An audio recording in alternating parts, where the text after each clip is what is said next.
اصلا نمیتونیم گارانتی کنیم که از این به البته ما اینو 3 سال قبل هم میگفتیم بهتر شدیم خدا وکیل، نه یه ذره گارانتی میکنیم. خب چون که واقعا عملمون عوارضمون 2.5% بود و تو این 3 سال اخیر 1% کم شد از عوارضمون.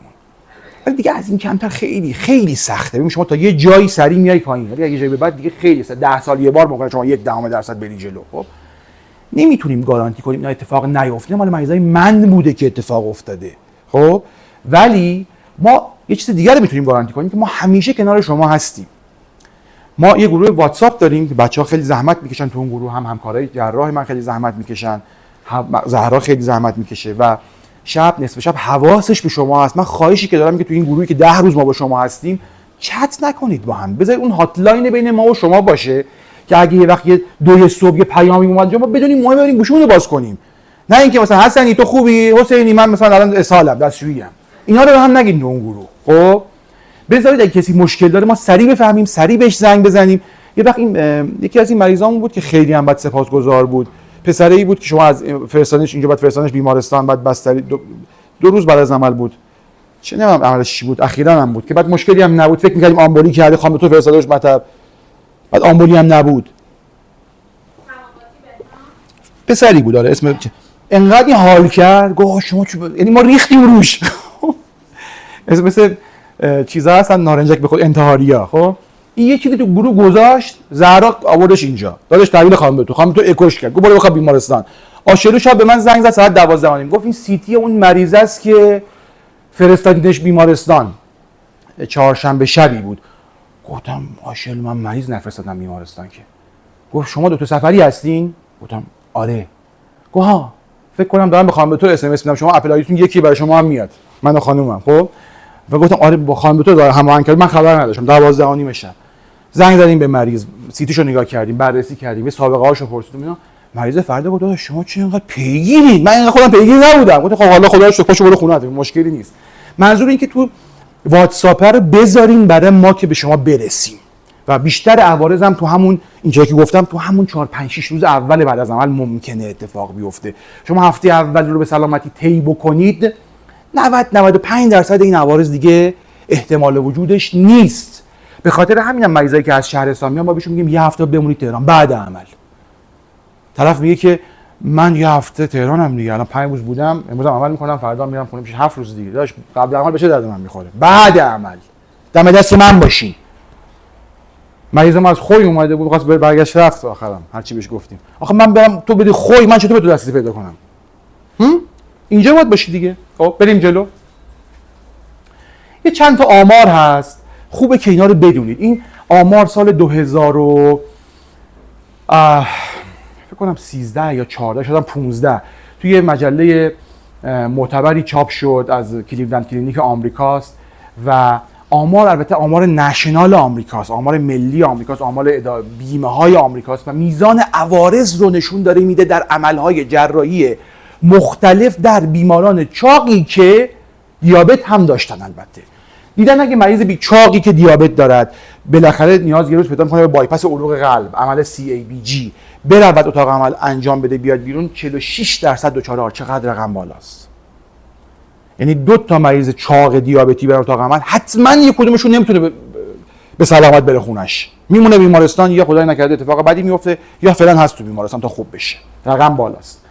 اگر آمده بایپاس عروق کشاله ایران کرده 23.6%، یعنی یکی از 4 تا، و اگه اومده تعویض مفصل زانو کرده هر کدومش 16.7%، یعنی یکی از 6 تا، و اگه اومده روده بزرگش رو برداشته 12%، یعنی یکی از 8 تا، و اگه اومده آپاندیس عمل کرده یعنی 4.5%. ببینید چقدر رقم بالاست، یعنی یکی از 21. و اگه اومده کیسه افرا عمل کرده 3.7%، و اگه اومده رحم برداشته 3.5%. ولی وقتی اومده بایپاس کلاسیک کرده 3.4. ببینید چقدر این عمل در برابر این عملهای دیگه کم خطره. تازه ما ریسکمون از اینم کمتره، 1.5%. تو بگو اصلا من دروغ میگم 2%. آمار ما که از این ما آمار ما که همش درسته، ولی تو بگو 0.5% هم سفری به خودش تخفیف داده. 2%، 1.5%، از اینم کمتره. پس این ریسکا هست، این خطرها هست، ولی در مقایسه با خیلی از عملهای دیگه که آدم چاق باید بره انجام بده بالاخره ناگزیر در طول زندگیش ریسک‌های بسیار بیشتری رو باید تحمل کنه اگر چاقیشو بگید درست نکرده باشه. پس ریسک جراحی چاقی 1.5%، 1/3 ریسک جراحی آپاندیسه. ریسک هست، واقعیه، ولی بسیار بسیار قابل اغماضه. بریم جلو. این هم آمار کلیولند کلینیکه که می‌خواستم پوز بدم، مال ما از اون بهتره. برو جلو، مهم نیست. برو جلو، تو سایتشون قابل دسترسی. برو جلو. یه دونه قبل‌تر رو بیار. این اسلاید رو من زمانی گذاشتم که یه بنده خدایی توی نمیدونم اینستاگرام بود، تلگرام بود، چی بود، مال چندین سال قبله. گفت سفری به این مریضا بگو بدبخت میشن بعد از عملی، چرا فقط پوز میدی؟ چرا فقط میگی خوبن؟ و من این اسلاید رو گذاشتم اون موقع چون 2 تا مطالعه بزرگ بود. اصلا امروز اسلاید رو میذارم کنار. آقا خیلی خوبه لاغری. من دارم میششم لذتشو. لاغر شید. در مورد لباس آدم باشه به توضیح بدم. کی بود میگفت لباس؟ هیچی به اندازه لاغری خوب نیست. من چرا اقدام کردم برای لاغر شدن؟ قرار بود من 23 اسفند پارسال اسلیف کنم خودم، یعنی بچه‌ها قرار بودن اسلیف کنن، چون دیگه پام یارای عملامو نمیداد. پنجشنبه‌ها که ما عملامون زیاده، واقعا ساعت 4-5 بعد از ظهر باید میرفتم 45 دقیقه دراز میکشیدم، آشلو و امیری منو مشتغل میدادن تا میتونستم عمل بعدی رو انجام بدم. با یه فکری باید به حال خودم میکردم که خب طبیعتا قرار بود اسلیف کنم. یه بارم اوزمپیک زده بودم، هیچ فایده‌ای هم نداشت. بعد مونجارو تازه تاییدیه گرفته بود.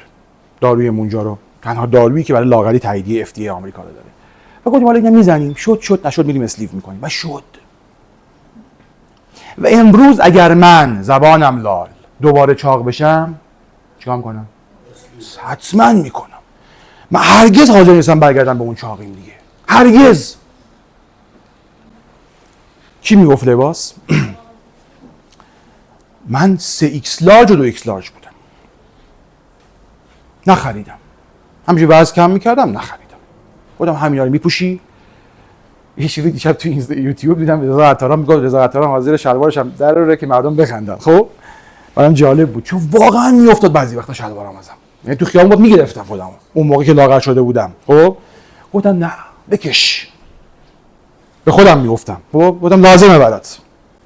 45 سال توجه نکردی، کارت هم این بود، به مردم گفتی، خودت نکرد، حالا بکش. صبر کردم تا شدم سایز مدیوم و بعد یه روز همه رو ریختم، یه بخشیدم. 3-4 تا آدم بودن، گفتم اینا رو بردارید ببرید هر کی میخواد بدید.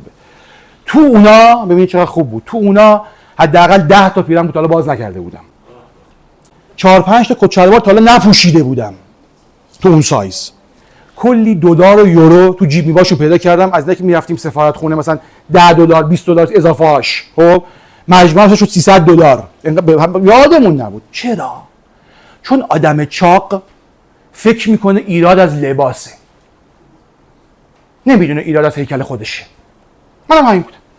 هر جا میرفتم فقط پول میدادم لباس میخریدم و بعد نمیپوشیدم طبعا، چون اونم که میپوشیدم خوشگل نبود دیگه، چون من مشکل داشتم نه اون لباسا. بخشیدیم و رفت و خانمم گفت که یکی رو بذار باش. گفتم چرا؟ اگه چاق شده چی؟ گفتم به گور بابام خندیدم. من چاق بشم دوباره؟ همه رو میدم بره که هیچ راه برگشتی نباشه. بعضیش دیگه بالا مثبت 18 نمیتونم بگم، ولی اگه قطع کنی رفتم ترکیه عید، کالوین کلین یه تیشرتی اونجا بود سفیدش لارج بود، دختره گفتم مدیومش هم درین، گفت دریم، رفت پشت چرخی زد اومد گفت نه ولی لارج هم بهتون میخوره. من میدل فینگرم آوردم بالا اینو، خب نه نداری بی خود برای چیز نکن، گندم نکن، من نمیخرم. خب بنابراین لذت لاغری بسیار خوبه. آزمایش دادم قبل از عید، اصلا بچه 14 ساله کیف کردم و شما هم اتفاق براتون میفته. این 2 تا مطالعه بزرگه و آمده مریضهای زیادی رو بررسی کرده سالهای بعد از بایپس و خود مریضان نمره دادن به کیفیت زندگیشون از جنبه‌های مختلف، مثلا از جهت social functioning یعنی کارکردشون در اجتماع، mental health از نظر سلامت روان، نمیدونم از نظر فیزیکال فانکشنینگ چقدر فعال فیزیکیه، در بادیلی پین چقدر درد میکشه در بدنش، مریضا نمره دادن و بعد جمع شده و با همین نمره‌های قبل از عملشون این تالنکبود وسطیه مال قبل از عمله چقدر نمره‌ها پایین بوده و بعد این دوتا باز شده بعد از عمل، اینم به همین ترتیب، این مال قبل از عمل و این مال بعد از عمله. پس مطالعه هم حرف من ثابت میکنه که شما وقتی که لاغر میشی اصلا یه زندگی دیگه است، یه کیفیت دیگه است، یه جور دیگه است اگه درست زندگی بکنی. اگه قرار باشی لاغر بشی، ببخشید من اینجوری میگم چون مریضاشو داشتیم، علق خوری بکنی.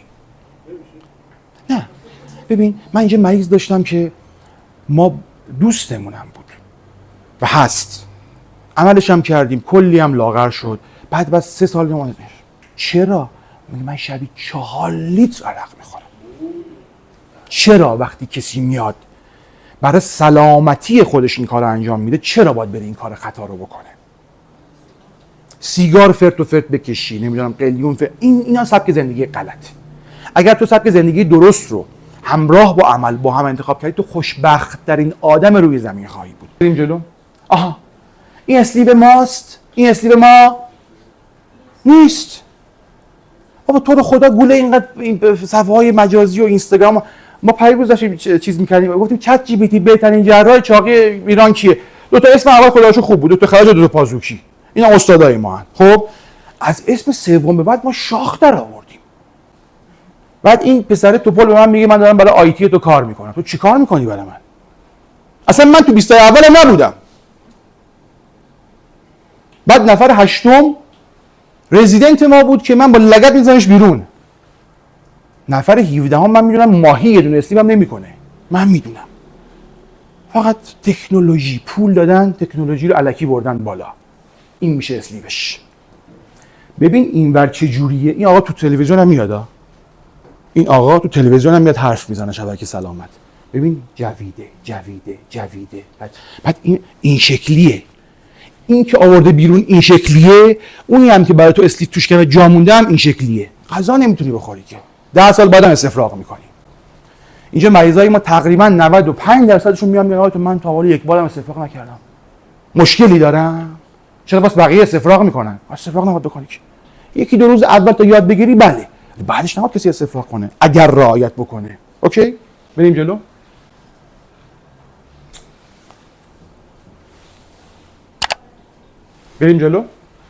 و تمام.